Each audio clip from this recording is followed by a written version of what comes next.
Balimukisinga haram abamu balimukwatako omusiramu omulala ayinza okugamba nti bid'a shirik tugamba nedda ekyo okubeera nga okisinga ekintu kyagala tebeera shiriki nga naye okisinga mukyalawo kati tutuddemu kino mu bufunze olaba sitole ya nabbiyu Yakubu alayhi salatu wassalamu wakaaba ennyo ng'akaabira mutabanyi we Yusufu ayina esaati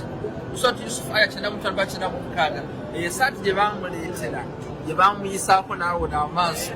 yalina tabarukati yalina emikisa because bannabi bali bagikutteko bannabi Ibrahim n'abalala nolwekyo naffe otujja wano tukisinga harama Imaamu alayhi salatu wassalamu si shiriki because okwagala Imaamu alayhi salatu wassalamu kiri wajibu mu Suratu Shura ya 23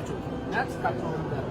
tulondera bano okubeera nga be basika bannabi Muhammad sallallahu alayhi wa alihi wasallam nakyo tukisinga okufuna blessings say that Imam Ali atusabira wa Allah subhanahu wa ta'ala. Assalamu alaykum wa rahmatullahi